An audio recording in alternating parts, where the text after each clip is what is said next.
పిల్లలు, అందరూ బాగున్నారా? మీ వెకేషన్ హాలిడేస్ అందరూ బాగా ఎంజాయ్ చేస్తున్నారా పిల్లలు? అయితే వెరీ గుడ్. పిల్లలు, మీరు ఏదైనా ఒక చిన్న పని చేసేటప్పుడైనా లేదా ఎక్కడికైనా వెళ్ళేటప్పుడైనా మీరు భయపడతారా, లేకపోతే ధైర్యంగా పనులు చేస్తారా? చాలా సార్లు మనం ఏదైనా ఒక పని చేయాలంటే భయపడుతూ అధైర్యంగా ఉంటాము. కానీ అలా కాదు పిల్లలు, మనం ధైర్యంగా ఉండాలి. ఈ ధైర్యంగా ఎలా ఉండాలో ఈ రోజు ఒక చిన్న కథ ద్వారా తెలుసుకుందాం. మరి కథ వినటానికి సిద్ధంగా ఉన్నారా?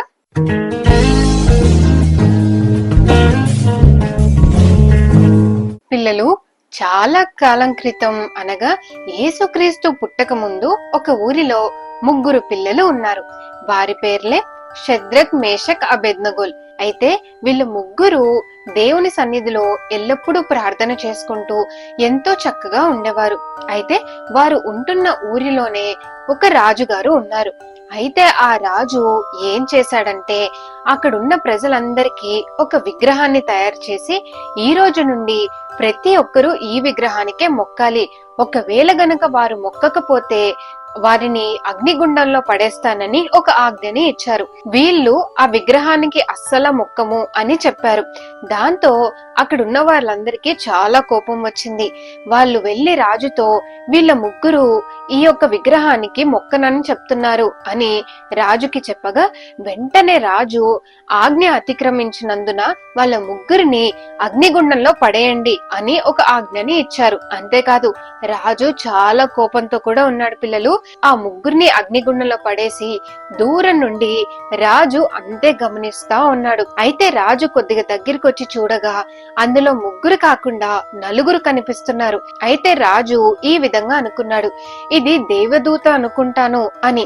అయితే వెంటనే అక్కడున్న వాళ్ళతోటి వాళ్ళ ముగ్గురిని బయటికి తీయండి అని చెప్పారు.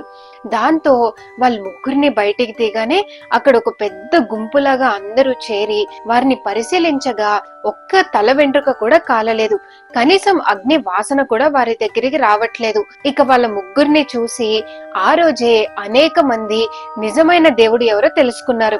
అంతేకాదు పిల్లలు, ఇక రాజు ఏమన్నాడంటే, షద్రకు, మేషకు, అబేద్నెగోలు, మీరు నమ్ముకున్న దేవునికి మహిమ కలుగును గాక. ఇక ఆయన అక్కడున్న ప్రజలతో కూడా ఈ విధంగా చెప్పాడు, మీరు ఏ ప్రాంతం వారైనా సరే, ఏ భాష మాట్లాడినా, ఎక్కడ ఉన్నా సరే, ఇక ఇప్పటి నుండి మీరు ఈ విగ్రహాన్ని మొక్కకూడదు.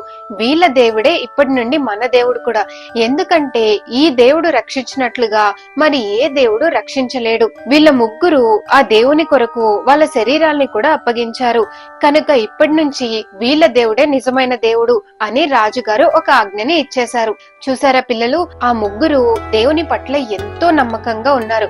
నమ్మకంగా ఉండటమే కాకుండా వారి ముందున్న సమస్యని చూసి ఏమాత్రం భయపడకుండా, అధైర్యపడకుండా ఎంతో ధైర్యంగా ఉన్నారు కదా పిల్లలు. మరి అలాంటి ధైర్యం మనందరికీ ఉందా? చిన్న ప్రాబ్లం వస్తేనే మనందరం చాలా భయపడిపోతూ ఉంటాము, అనేక సార్లు ఎంతో అధైర్యపడుతూ ఉంటాము. కానీ అలా ఉండకండి పిల్లలు, ప్రతి విషయంలో మీరు ధైర్యంగా ఉండాలి. అంతేకాదు, దేవుణ్ణి మనం నమ్మిన ఎడల ఆయన కూడా మన పట్లే ఉంటూ మనకి అనేకమైన మేలుల్ని చేస్తారు. ఓకేనా పిల్లలు? సరే, అయితే వచ్చే వారం ఇంకో కథతో మళ్ళీ మనం సంతోషంగా కలుద్దాం. బాయ్ పిల్లలు.